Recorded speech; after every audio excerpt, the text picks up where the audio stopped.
I can only see 3 at the moment. We got Cinderella, I'm sure. Was it Matt? I don't know, I can never tell. One on the other. I thought I saw 4 of it. I thought I saw Cinderella. We do have 4. Oh yeah, I've just seen the movement. Yeah, perfect. So this is our brown bear enclosure. We do have 4 lovely females. We have Cinderella, Minion, Mana and Naya. There you go. They are a very playful species of animal, as you can see. They've got some ice cubes, as it is going to be quite a warm day. And what the keepers seem to have done is frozen some vegetation, some fruit in there. And what the bears will have to do is first of all get them off the zip line and also crack into that ice, which you think would be easy for an animal like a bear, but they're obviously struggling at the moment. They also love their pool. You'll see them a lot of the time, even in the colder weather, before they go into their sleep. They will actually be in the water splashing around. Very, very playful. Now, I said sleep there. I don't like to use the word hibernation. Bears do not truly hibernate. It's more of a torpor, sort of semi-sleep. So we'll wait. That's very unfortunate. It's a slippery thing, that ice. So they will wake up to go to the toilet and feed. So it's not a full sleep as some animals do. Oh, okay. I thought it was just having a walk like that for no reason. So yeah, during the months of maybe sort of October to around the end of January, beginning of February, you won't actually see our bears because they do go out back for their sleep. But they love the summer sun, as you can see. They've got no issue with it. These are Eurasian brown bears. They are related to the grizzly bears. They are the same species. However, they do differ in certain aspects. Obviously, over in America, they believe bigger is better.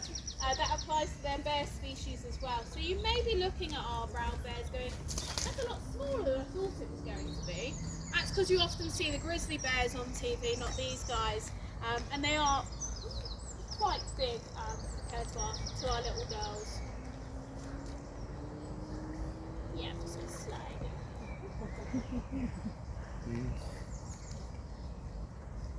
So brown bear are found in Europe, certain parts of Asia and over in the Americas as well. You do have black bear species as well that often interact with them, and it can get a little bit confusing, because brown bears are not always brown and black bears are not always black. There are a few identifying, that was very silly. There are a few identifying features. Brown bears are very good at digging. They have a massive muscular lump on the back of their neck that helps them power into the ground. So that's why one identifying feature you can see with the brown bears that you wouldn't see on the black. They also have a lot longer snout with a teddy bear shaped face, unlike the black bears. Sorry, they have a shorter snout, black bears have the long snout, and they've got a teddy bear sort of rounded head, unlike the black bears which have sort of a triangular shape. Now if you were to come across them in the wild, I doubt you're looking at them too much to go, oh, but it is important to identify who is who, because to keep yourself nice and safe, there are 2 very simple things that you can do if you were to come across them. So, most of the time the bear will keep himself to himself. If it is a female and young, however, they may feel threatened. So what you should do if you come across a brown bear is lay down and cover your head, basically play dead. With black bears, your best bet is to fight back. I know that sounds a little bit stupid, but most of the time that black bear is going to give up and run away. If you were to ever come across a polar bear, say your prayers and say goodnight. They're one of the only animals that actively hunt us humans, and they're very good at it, and they're far too big to outrun or outfight. So yeah, say your prayers and goodnight. But the likelihood of this ever happening is very, very small, I'd like to say, especially if you're not going to where they live. We don't have that issue here in the UK. We did have them here in the UK. Surprise, surprise, we hunted them to extinction. Oh, well done. That was a big chunk you've got off there. And unlike with the lynx, there's not a massive push to get the brown bear back in the UK for many different reasons, but people are scared of them.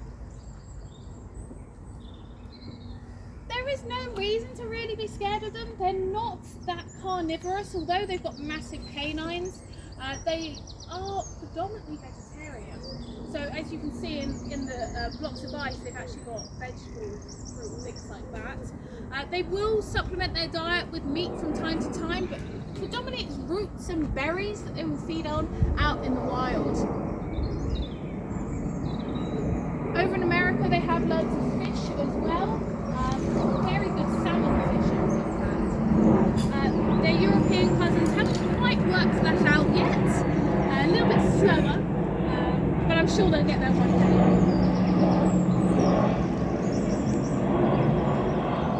Now, I do like to bring attention to their enclosure as well. You can see that it's covered in trees.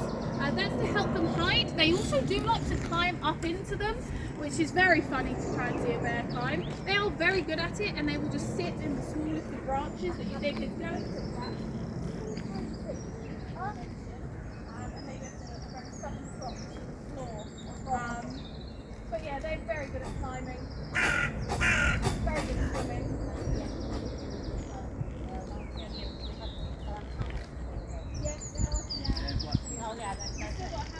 If you try to get in a hammock, maybe they're not the easiest. Imagine trying to see a bear do it, yeah?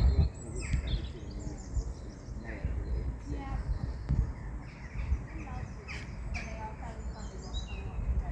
I mean, they're impossible to get into as a human, so I can't imagine it as a bear. But another thing about their enclosure, so the fence that you're actually living on, this is always there. This enclosure has always been used to keep bears, to do open, but before you can actually sit on the edge of the wall and dangle your feet down into the bear enclosure. Obviously, health and safety has gone crazy within the last couple of years, and we put that fence in to stop that from happening. Very, very different times. Now, of course, the most famous bear, in my opinion, is Winnie the Pooh. Winnie the Pooh is actually based on a real bear at Winnipeg, who was in London Zoo with a black bear cub. The writer of Winnie the Pooh, Milner, it always confuses me, that name. He went to London Zoo with his son Christopher Robin, fell in love with Winnipeg the black bear, and wrote Winnie the Pooh. We don't know how it went from a black bear cub to a yellow bear with a red shirt. With no trousers. With no trousers. The translation went a little bit skew there. But I like to bring attention to Winnie the Pooh and how it is actually based on a real bear. I'm glad that you are of an age that you would know Winnie the Pooh, because I sometimes do talks with children and they go, "Who's Winnie the Pooh?" And it's like, "Knife to my heart." Shot. Yeah. I'm just like, what? But when you